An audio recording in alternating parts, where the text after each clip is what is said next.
I'm Tobias Kohler. I'm a men's health surgeon at the Mayo Clinic in Rochester, and I love being a urologist.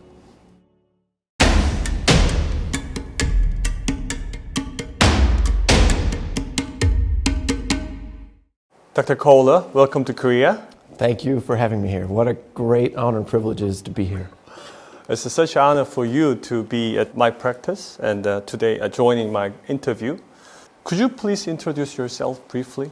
I'm Tobias Kohler. I am currently in practice in Minnesota, United States, in Rochester at the Mayo Clinic. I love doing surgery. I love working with patients and trying to help. Good to know that. So where were you born? I was actually born in St. Paul, Minnesota. As you may or may not know, Minnesota is a very cold state in the middle of the United States, which is close to Canada. But we're hardy folk there because we have to survive the very cold times. Sure. So where did you get your elementary school? Yeah, I went to a place called Lily Lake Elementary School, pretty close to my house. All right. So you went to the middle school and high school in the Minnesota? Yep. I stayed close to my hometown of Stillwater, Minnesota. Middle school, and then in our system, 10th through 12th grade is high school. And so I was there in Stillwater for that, and then ultimately ended up going to college at the University of Minnesota in Minneapolis. And I spent a lot of time there getting different degrees. I got a degree in physiology, and then I did a master's in public health and epidemiology, and then ultimately went to medical school. All very boring. I was in the same place, but I loved it there. It was great. And then finally, after I finished medical school and urology residency training in that part of the country, I went to Chicago for a year at Northwestern Medical Center. And so that was for kind of specialty men's health andrology training. So let me go back a little bit. When did you want to go to the medical school? No, I thought I wanted to be a lawyer at first. All right. But then I watched a TV show called Saint Elsewhere. All right. And it was kind of a show about a hospital in downtown New York and how the doctors help the patients. And I said, that looks good to me. So my father was a chemist. He worked for 3M. My mom was a travel agent, but also helped at home. I kind of knew from a young age that medicine probably something that I'd want to do. So definitely you had a good grades. You were doing great at school to become, I heard that it's pretty hard to get a medical school even back then, right? Yeah, I have my parents to thank for that. So, why? As my last name is very German, kind of the German work ethic was instilled in me, and so expectations were high, just like I know they were for you as well. You was expected that you would work hard as you can and do well in school. But I actually liked school too. It was fun. Like German discipline, that's what they wanted from you. Yeah, kind of pride in craftsmanship and what you do, and you should be able to be proud of your efforts. You don't want to be disappointed in yourself or to others. And so that was values that were instilled in me and my older sisters as well. So after you went to the medical school and probably you had all those trainings, when did you want to be a urologist? Why and why? Yeah, good question. In the American system, when you do residency or medical school, you rotate through the different subspecialties. And advice that I was given was, well, try to match up your personality with those of the different subspecialties and see where you think you fit in. And I think like many things in life, we have these small experiences which kind of steer us one path or another. It just so happened that when I did my urology rotation with a couple of the professors and educators, they were so enthusiastic. They were so happy.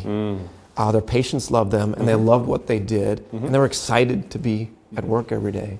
My dad asked me, I still remember, I was driving to go play tennis with my father when I was 12 years old, and he said, Toby, if you could, would you shovel manure as your career for $1 million a year? Now, back when I was 12, $1 million a year, that was a lot, right? That's like $1 billion a year now. Yeah, sure. And I had thought about it, and he's like, well, you really shouldn't have to think about this question. He's like, the answer is clearly that you would not do that. Because if you don't love what you do, you will never have a fulfilling life. it's not worth it. When I saw the urologists and how they interacted and how they had this blend of surgery, but also long-term relationships with their patients, right? There are some surgical fields where you meet the patient once, you never see them again, once that operative care is done. But urology offers you this, some patients you'll see them for your whole life because you'll treat them kind of chronic conditions. Other patients you'll see just kind of fix a problem immediately. And so you get this big variety. And the other thing I was always certain of in everything is that I'm uncertain. I learned that, the more I know I don't know. And so I wasn't sure that I was going to love surgery specifically or procedures or clinic time. So I wanted to give myself the most options. So to me, urology offers pediatric care if you're interested in that, or adult care. It offers minimally invasive or maximally invasive.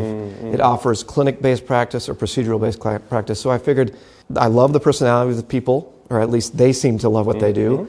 And you have all these options. And for me, it kept a lot of doors open. I also, I like to play piano. I played tennis, I played soccer, I played table tennis. And so I knew I probably wanted to use my hands. And so I knew that I wanted to do probably some surgical subspecialty. And the last kind of reaffirming thing that happened is I had spent a month in medical school at the Sexual Health Center at the University of Minnesota, and that's kind of a world famous place. And so I worked with a lot of patients with different sexual dysfunctions, and I felt it was an underserved kind of taboo area, which shouldn't be. And so I thought, why not invest time to make this part of people's lives better, because it's so important. Every time when they're talking about the sexual medicine, every single surgeon around the world says that it is underserved. So most of the Korean, I'm a Korean as well, so I was born and raised in Korean. So I thought that in US, the attitude toward the sexual medicine or that kind of sexual dysfunction issues were more open. But on the other hand, when I went there and get trained to meet more of the expertise in their field more and more, what they told me was quite surprising. So it is also underserved in the US as well.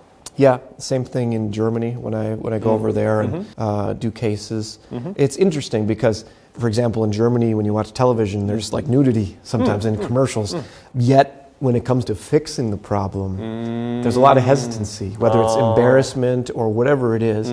And so it's one of those things where we have to, as doctors, we have to ask the patient what bothers them. So when I work with trainees, the simple question that any doctor can ask and should ask is, do you have any problems with sex? And if the answer is yes, you need to explore that, because often the patient doesn't want to bring it up first. Sure. Or if they do bring it up, it's as they're leaving or as the doctor's leaving and they hand on the doorknob, then they say, oh, and one more thing. And then it's like, okay, time to sit back down, because now the patients are going to ask what they really are worried about, really what they want to answer. So I think as doctors, we have a responsibility to ask the tough questions first. And as patients, we should be brave, we should be bold, and have a plan going into the doctor to say, I want to try to get this fixed and sorted. That's always what I tell my patients. Doctors will not ask you or help you in advance with your sexual problem. You have to take care of yourself. Go ahead and go ask them, go demand them what you want. Still, many patients feel it ashamed to share that kind of problem they have, which is could be a very critical thing for their quality of life. So I strongly agree with you about that. All right. Why did you choose to be a men's health specialist? Well, like a lot of choices in life, we tend to pick things that we're good at. And so I had the great honor and privilege to be taught by one of the greatest surgeons of penile implants, Dr. Steve Wilson, which I know, he's like a father figure to you as well. And so he showed me that this surgery could be efficient, fun, straightforward. Whereas previously when I'd done the case, it was always very stressful for me. Yes. The other thing that's very rewarding about this is that, yes, you're doing a complex surgery, but you're doing it very well. But in addition, you are kind of taking a problem and fixing it immediately. There's a certain amount of patients where they will come to you with a medical condition and you can't really flip the switch on or off, working, not working. Yes. So I kind of like the immediate gratitude of fixing them. So if you have a patient who is incontinent after they had a prostatectomy and you can make them dry again with a sphincter surgery, for example, I mean, that changes their life forever. Now they'll go out and they'll go golfing again. They'll go out and have fun because they're not afraid that they smell like urine. Same thing with sexual function. You can imagine a single man who knows that the penis is not working. There is no chance that they're going to engage in social situations. Very correct. Because if they do, in the back of their head, they're like, oh my God, what if that situation arises where it's going to need to work and I know it doesn't work? What am I going to react? So patients will actually withdraw socially. They'll become lonely. It's horrible. We have data showing that depression is fixed after you fix sexual function. Yes. People will lose weight. They'll stop smoking cigars. They'll buy new clothes because they have a new outlook and they have confidence again. Yes, that's exactly the same reason why I prefer to do a prosthetic surgery rather than a cosmetic phalloplasty, what I was doing before. Cosmetic phalloplasty, I'm not saying that it is worthless surgery. No, it may work with some patients. It is treating kind of aesthetic perception of the patient, but it's very subjective.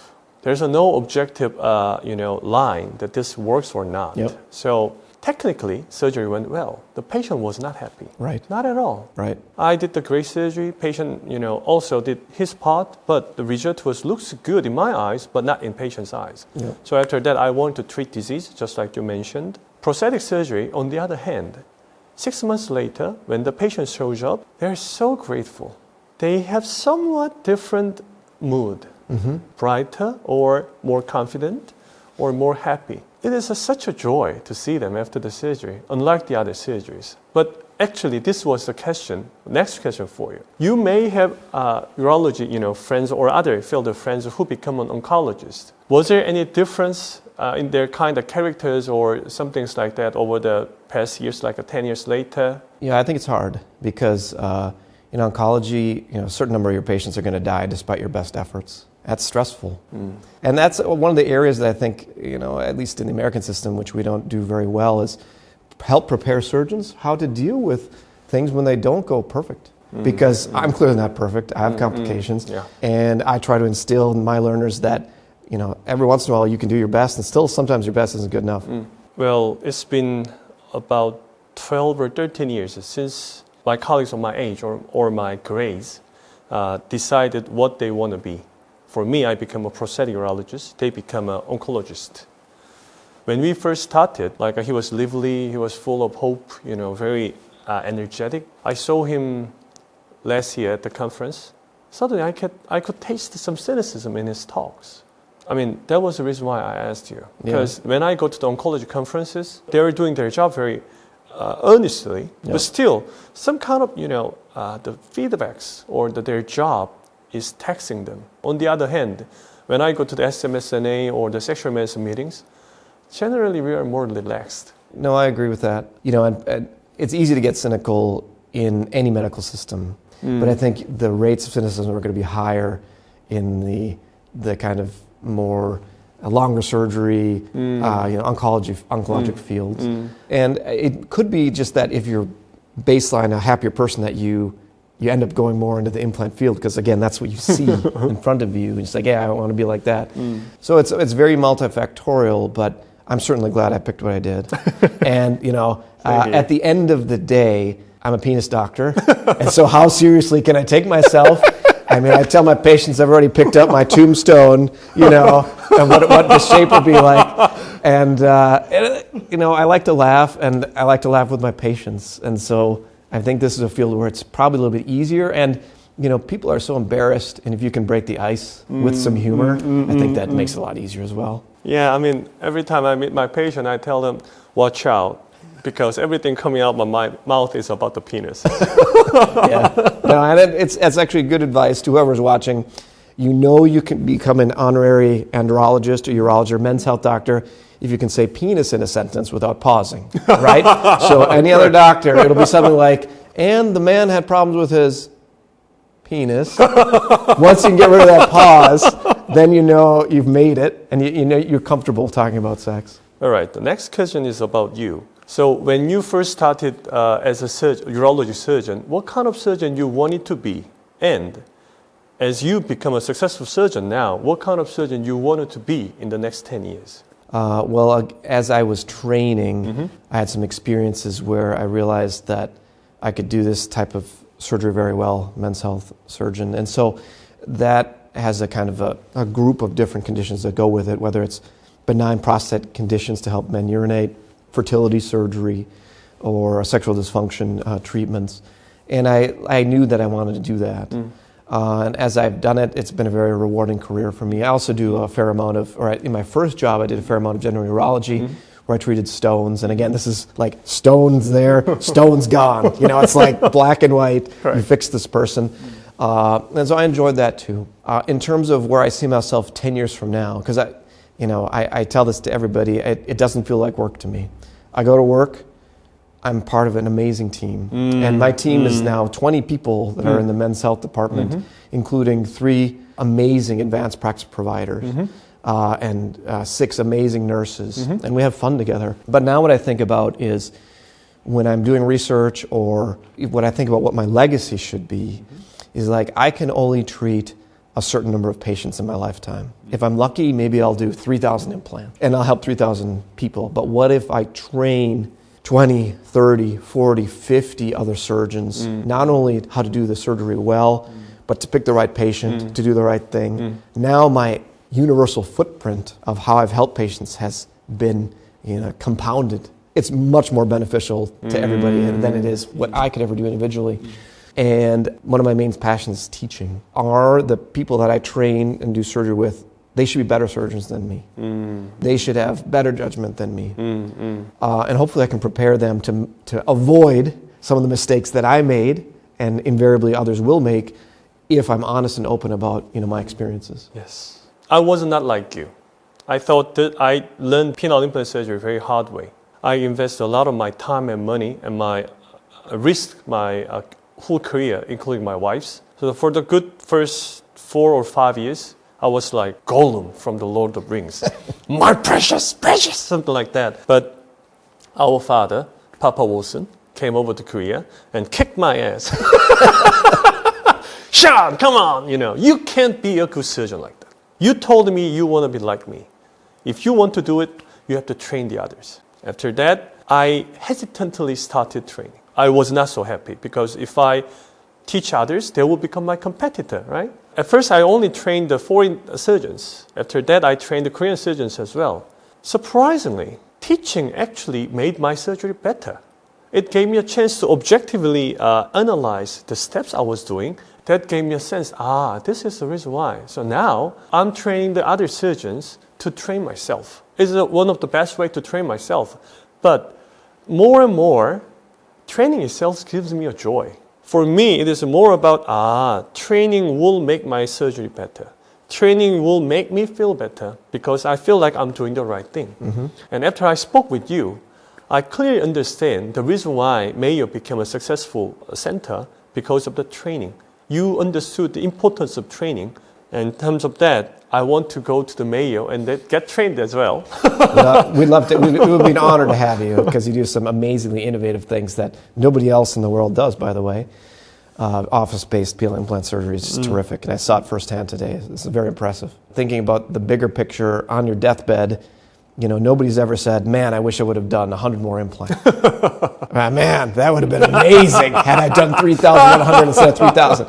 But they said, man, I'm so grateful that I have this legacy of the people that I taught, and I helped teach them, influence their lives in some way. And it's very self-serving to some degree. It feeds my ego when other people want to do the surgery like I do it, or they use my technique, or they maybe avoid a mistake. That makes me feel good.